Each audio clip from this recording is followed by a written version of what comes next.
nagpapatuloy pa rin ang proseso sa pag-apply, pero gaya ng sinabi ko, meron na po akong application. So okay, protektado na, no? At meron na akong karapatan na tinatawag na non-refoulement. Hindi na po ako mapapabalik sa Pilipinas kung saan ako'y nagsasabi na ako'y biktima ng persecution. Pero siguro pag-usapan natin some other time yung ating amnesty. Ngayon po, ang gusto kong pag-usapan ay yung lumabas na diffusion. Ano ba yung diffusion na lumabas doon sa investigasyon ng Senado ni Senator Amy Marcos? Ang lumalabas, ang meron lang palang na-issue para arestuhin ang ating dating Presidente Rodrigo Roa Duterte ay isang diffusion order. At bagamat sinasabi palagi ng ating mga opisyales na sila ay makikipagtulungan sa Interpol pag nagkaroon ng red alert notice, wala pong red alert notice. So ano yung diffusion order at bakit ito ay sablay bilang legal na basihan sa pag-aresto kay Presidente Duterte? Well, unang-una po nasabi na natin na ayon sa Article 59 ng Rome Statute of the ICC, bago maaresto ang tao para padala sa ICC, dapat iharap muna sa lokal na hukuman. At ang mangyayari doon sa lokal na hukuman, para siyang extradition. A-ascertain yung identity ng tao, sisiguraduhin na yung kanyang mga karapatan ay narespeto, at saka siyempre issue na kung meron bang jurisdiction yung hukuman na nagre-request ng extradition ng isang Pilipino. So anyway, ang sinasabi nila, Secretary Remulla, palagi nilang sinasabi, kinakailangan makipagtulungan pag merong red notice alert. Kalokohan po yun. Kasi malinaw naman po na ang red notice alert ay hindi siya international warrant of arrest. Yung pagpapatupad po ng red notice alert ay sang-ayon pa rin sa lokal na batas. At dahil sang-ayon nga sa Rome Statute na kinakailangang iharap siya sa hukuman, ang dahilan kaya kinakailangang iharap sa hukuman ay para masigurado na sang-ayon sa ating saligang batas na no person shall be deprived of life, liberty, or property without due process of law, na maririnig muna yung tao na aarestuhin. Lalong-lalo na kung siya ay merong pagtutol doon sa jurisdiksyon ng hukuman na maglilitis sa kanya o humihingi ng kanyang pagkatao. At alam naman natin sa mulat mula, sinasabi natin na wala ng jurisdiction ICC dahil tayo po'y bumitiw na at nagsimula yung preliminary investigation matapos or lampas na doon sa isang taon matapos tayo nag-deposit ng instrument of withdrawal.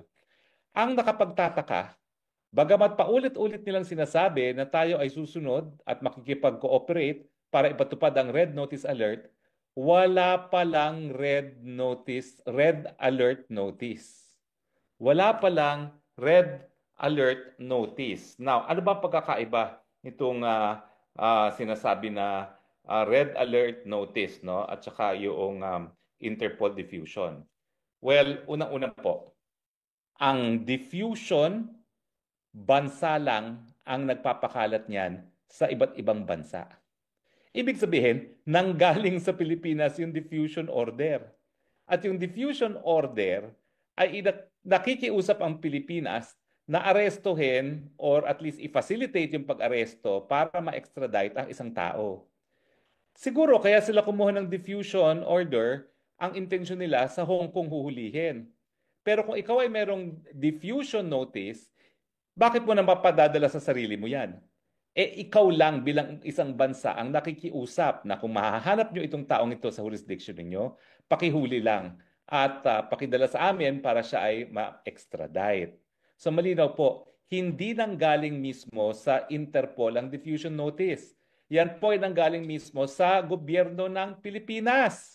Ibig sabihin, kung yan na hiningi natin para hilingin sa Hong Kong na arestuhin si Presidente Marcos, well, naintindihan natin yon kasi nga wala namang jurisdiction ng Pilipinas sa Hong Kong. Pero kung yan ay galing mismo sa Pilipinas, para namang ulul yan. Alam mo namang i-request mong sarili mo na arestuhin. Ba't ka pa magre-request? Ikaw na nga magpapa-aresto. So binobola tayo ng mga administrasyon ng Marcos Jr. nung sinasabi nila na legal ang pag-arrest dahil ito ay diffusion notice. Uulitin ko po, parang ulul naman tayo na sasabihin natin sa ating sarili, sa bansang Pilipinas, sige nga, tulungan mo akong arestuhin. Ang ibig sabihin po niyan, Pilipinas lang talaga ang nagdesisyon na arestuhin ang presidente. Wala pong kinalaman ang Interpol, wala pong kinalaman ang International Criminal Court. Ganun pa man, ano naman ang pagkakaiba ng diffusion at saka yung red notice? Well, yung red notice kasi, Interpol mismo ang nag-i-issue niyan. Gets nyo? Ang diffusion, Pilipinas ang nag-issue na nakikiusap sa mga bansa, tulungan nyo kaming arestuhin si PRRD. Pero bakit mo sa gagamitin nga ang diffusion kung pag-aaresto sa Pilipinas mismo? Samantalang, ang red alert notice naman, galing sa Interpol at lahat ng miyembro ng Interpol ay pinakikiusapan. Pwede ba pakiaresto preparatory sa extradition? Hindi po automatic yan kahit tayong parte ng daigdig. Kasi kinakailangan magkaroon ng proseso na masiguro na yung due process right ng nasasakdal ay may respeto. Kaya nga po, kapag ang proseso ay parang extradition, yung extradition hearing na yan ay para lang masigurado na yung due process right, yung karapatang madinig ng nasasakdal, kung meron na labag na karapatang pantao o kung ano man ang objection niya doon sa jurisdiction ng korteng liliti sa kanya, ay madesisyonan ng korte. Malinaw po. Pero walang nag-request na arestuhin ng presidente. Yan ay decision lamang ng Pilipinas. So wag na sana tayong malinlang bilang taong bayan na di umano sumusunod lang kami sa warrant of arrest ng ICC. Now, sabihin natin merong warrant of arrest. Hindi nga po automatic yung pagtutulungan ng mga bansa. Kaya nga po, ang nakahandang petition sana ay para mapigilan yung pagtutulungan ng mga Pilipino sa ICC. Pero sa punto pag-aresto po, wala pang kahit anong hiningi ang ICC. Sa katotohanan, nabulaga na lang sila at nandyan na ang pagkatao ni Presidente Rodrigo Roa Duterte sa dahig na hindi pa naman sila formal na humihingi ng kooperasyon ng Pilipinas. Ibig sabihin, talagang nais nilang tanggalin si Presidente Duterte bilang tinik sa kanilang plano na Marcos forever. Malinaw po yan at ngayon po, nagtagumpay sila. Pero pag-uusapan nga po, no, ngayong malinaw na wala namang request ang ICC na isurrender siya. Paano naman magkakaroon ng duty to cooperate kung hindi pa nagkaroon ng request? Di ba? Kakatawa naman yan. Ibig sabihin, binolunteer ng Pilipinas ang pagkatao ni Presidente Duterte, pero si Presidente Duterte hindi siya nag-voluntary surrender. Labag sa kanyang kalooban at kagustuhan ang pagpapadala sa kanya sa dahig. Walang voluntary surrender. Kaya nga tinatawag natin, kidnapping ang nangyari. Di ba? Dahil kung yan ay dinaan sa tamang proseso, binigyan sana siya ng kanyang karapatan ng due process at yan nga ay sa harapan ng hukuman. Kaya lang, kung todo bola sila, di umano, sumusunod lang kami sa ating obligasyon sa tratado. Hello! Miski sa Interpol po, walang obligasyon na sumunod sa Interpol. Miski meron ng red notice alert. Bakit? Depende pa rin po yan sa lokal na batas. At ang ating lokal na batas, unang-una, ang saligang batas, no person shall be deprived of life, liberty, or property without due process of law. At yung proseso na susundin ay yung proseso ng deportation. Malinaw po yan, ha? So ngayon, dahil hindi naman pala humingi ng tulong ang ICC, binolunteer ng Pilipinas ang pagkatao ni Presidente Duterte na malinaw naman ha, sa mga video na bakit, ano kasalanan ko, bakit niyo ako inuhuli, talagang malinaw po, kidnapping. Malinaw na malinaw pa sa sikat ng araw ang nangyari. Kaya nga po umaasa ako na dahil sibilisado naman ang mga West sa ICC at sibilisado naman yung hukuman na yan, na hindi sila papayag na magpatuloy ang kanilang jurisdiction gayong ang pagkatao ni Presidente Duterte ay nakuha sa pamamagitan ng kidnapping. Malinaw po yan. Maraming salamat nga pala dun sa nagpadala sa akin ng yung diffusion notice.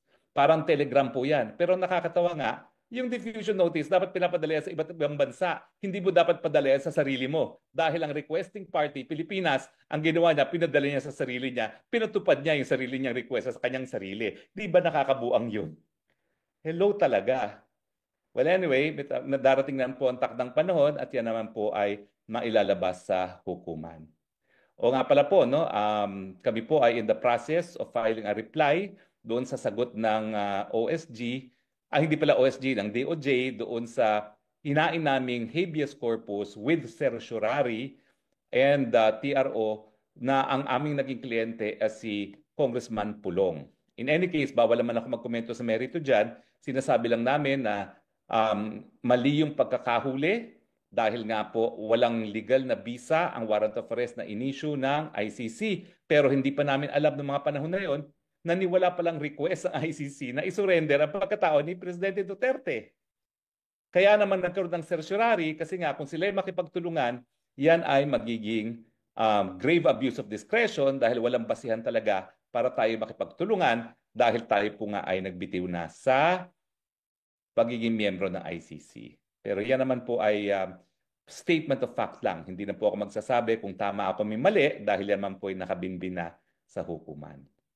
So, hihimay-himayin po natin yung mga nakuhang mga katotohanan ng committee ni Senator Amy Marcos. Dahil marami pa po dyan na dapat nating pag-usapan. No? Pero lahat po yung pinag-uusapan natin, kung tama nga ba yung proseso na paghuli at pagpadala kay dating Presidente Rodrigo Roa Duterte sa Hague. At ang pinag-usapan natin ngayon, dahil wala pang request na mag-cooperate ang ICC sa Pilipinas, voluntaryong sinurrender ng gobyerno ng Pilipinas si Tatay Digong, maski ito pa ay labag sa kagustuhan ni Tatay Digong, kaya nga po naging kidnapping. Okay?